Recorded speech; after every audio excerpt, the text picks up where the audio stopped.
નમસ્કાર, જય માતાજી મિત્રો। અત્યારે ગુજરાતની અંદર માં દશામાના વ્રત ચાલી રહ્યા છે। તો આ વ્રતની અંદર દશામાના 10 દિવસ માટે મૂર્તિની સ્થાપના કરવામાં આવે છે। કે ચાહે ગુજરાતમાં નાનામાં નાનું ગામડું હોય કે મોટામાં મોટું શહેર હોય, 10 દિવસ માટે માં દશામાની મૂર્તિની સ્થાપના કરવામાં આવે છે।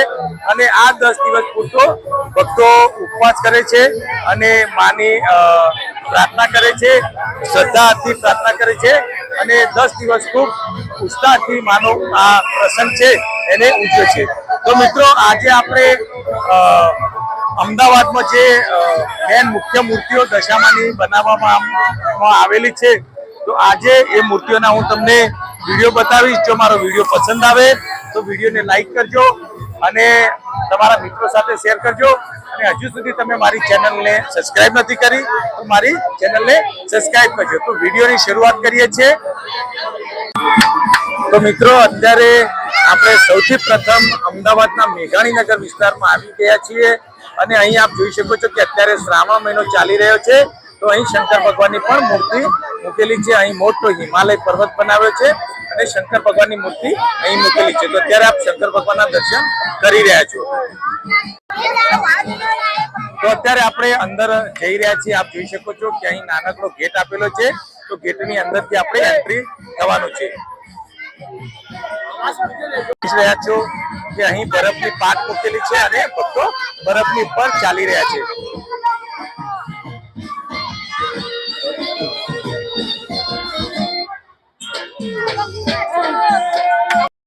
તો મિત્રો, અત્યારે આપણે જે અહીં માતાનો વિશાળ ટેન્ટ બનાવ્યો છે, એ ટેન્ટની અંદર આવી ગયા છીએ અને આપણે જોઈ શકો છો કે સામે માતાની મૂર્તિ છે અને અહીં આ જે દશામાની મૂર્તિ મૂકી છે એ શ્રાવણ મહિનો ચાલી રહ્યો છે અને અહીં 12 શિવલિંગ, જે 12 જ્યોતિર્લિંગ કહેવામાં આવે છે, એ 12 જ્યોતિર્લિંગની થીમ ઉપર બનાવ્યું છે। તો આપણે તમને અહીં 12 જ્યોતિર્લિંગના દર્શન કરાવીશું। તો મિત્રો, વિડીયોને લાસ્ટ તક સુધી જોતા રહેજો।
તો મિત્રો, અહીં જે અસરવા ચમનપુરા વિસ્તાર છે એની અંદર જે કાળિયાની ચાલી છે ત્યાં આપણે અત્યારે પહોંચી ગયા છીએ અને અહીં આપ જોઈ શકો છો કે ખૂબ સરસ મજાનું ડેકોરેશન કર્યું છે અને જે મારી પાછળ ટેન્ટ લાગેલો છે એમાં મા દશામાની સ્થાપના કરેલી છે। તો આપણે અંદર જઈશું અને કઈ થીમ ઉપર મા દશામા બનેલા છે બધા ભક્તોને બતાવીશું અને સાથે સાથે માતાજીના દર્શન કરાવીશું।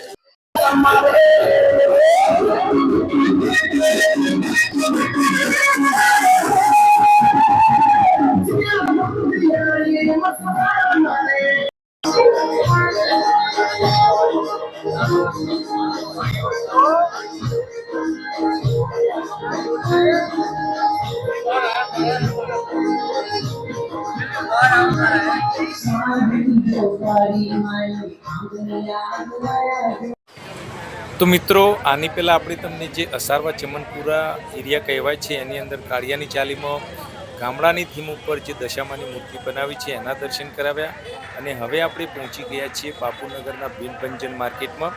અહીં પણ જે થીમ ઉપર બનાવ્યા છે એ અંદર જઈને તમને બતાવીશું. તો આપણે આગળ જઈશું અને વિડીયોને તમે સ્ક્રીપ ના કરતા છેલ્લે સુધી જોજો, જેથી તમને અલગ અલગ થીમના દશામાં જોવા મળે. તો અહીં જે દશામાં બનાવવામાં આવ્યા છે એ કેદારનાથની થીમ ઉપર બનાવવા આવ્યા છે. તો આપણે અંદર જઈશું અને શ્રી ભગવાન કેદારનાથના અને મા દશામાના દર્શન કરીશું.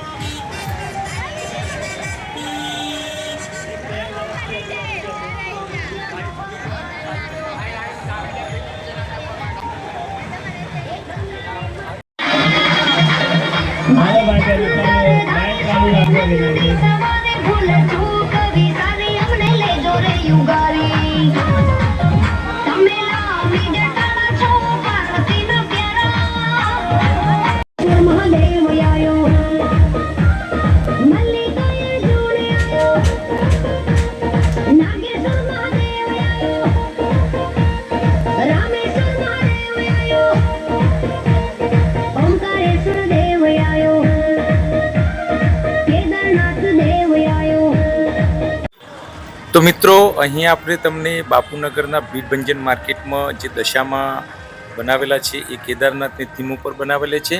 તો અહીં તમને કેદારનાથની થીમ ઉપરમાં દશામાના દર્શન કરાવ્યા. જો સારી રીતે દર્શન થયા હોય તો કોમેન્ટમાં જય દશામાં લખવાનું ભૂલતા નહીં. અહીંથી હવે આપણે જઈશું સરસપુર બાજુ અને ત્યાં કઈ થીમ ઉપર બનાવેલા છે એ બતાવીશું. તો અત્યારે આપણે પહોંચી ગયા છીએ સરસપુર. આપ જોઈ શકો છો કે મારી પાછળની સાઈડે અહીં ખૂબ જ હજારોની સંખ્યામાં ભક્તોની ભીડ જામેલી છે. પાછળ જે ટેન્ટ છે ત્યાં માની સ્થાપના કરેલી છે. તો અહીં કઈ થીમ ઉપર માની સ્થાપના છે એ સર્વ ભક્તોને બતાવીશું.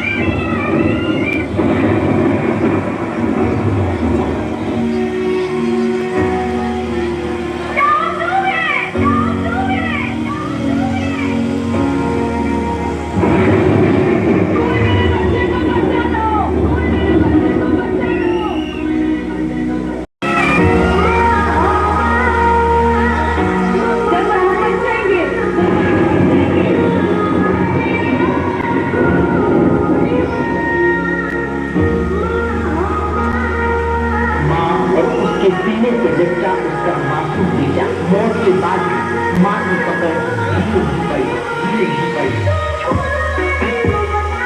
पड़ी एक हादसा है ये उन सपनों का जो छुट्टियां मनाने मुझे लेकिन लौटे उससे खामोशी खामोशी.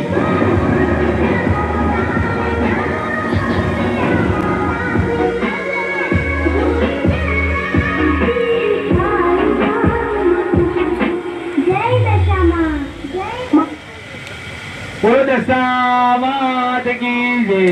દશામાનો 7મો દિવસ છે તો દશામાની મહાપ્રસાદીમાં જે ફૂલ લઈને ફૂલને પાખડી આપવાની ઈચ્છા હોય એ દશામાના મંદિર જોડે આવીને આપી શકે છે. જય દશામા મિત્રો મંડળ. આ સૌએ ભાઈ ભક્તોનો સરસપુર. મિત્રો, અમદાવાદના અલગ અલગ વિસ્તારમાં અલગ અલગ થીમ ઉપર જ્યાં મા દશામાં બનાવ્યા છે ત્યાં દરેક જગ્યાએ જઈ અને તમને મા દશામાના દર્શન કરાવે છે. જો આ વિડીયો સારો લાગ્યો હોય તો વિડીયોને લાઇક કરજો, શેર કરજો અને હજુ સુધી તમે અમારી ચેનલને સબસ્ક્રાઈબ નથી કરી તો અમારી ચેનલને સબસ્ક્રાઈબ કરજો અને બેલ આઇકોન પર અંગૂઠો દબાવી દેજો, જેથી અમારા જે પણ ભક્તિભર્યા વિડીયો આવે છે એની નોટિફિકેશન સૌથી પહેલાં આપને મળતી રહે. મિત્રો, આપ લોકોએ તો શાયદ અહીં આવી માતાના દર્શન કર્યા હશે, પણ જે મિત્રોએ દર્શન નથી કર્યા એવા મિત્રોને આ વિડીયો શેર કરજો, જેથી અમદાવાદના અલગ અલગ જગ્યાએ અલગ અલગ થીમ ઉપર જે મા દશામાં બનાવેલી છે એમનો દર્શન કરવાનો એ મિત્રોને પણ લાવો મળે. તો વિડીયોને જરૂરથી શેર કરજો. ફરી મળીશું નવા ભક્તિ વિડીયો સાથે. ત્યાર સુધી સર્વ ભક્તોને હર હર મહાદેવ. જય દશામાં.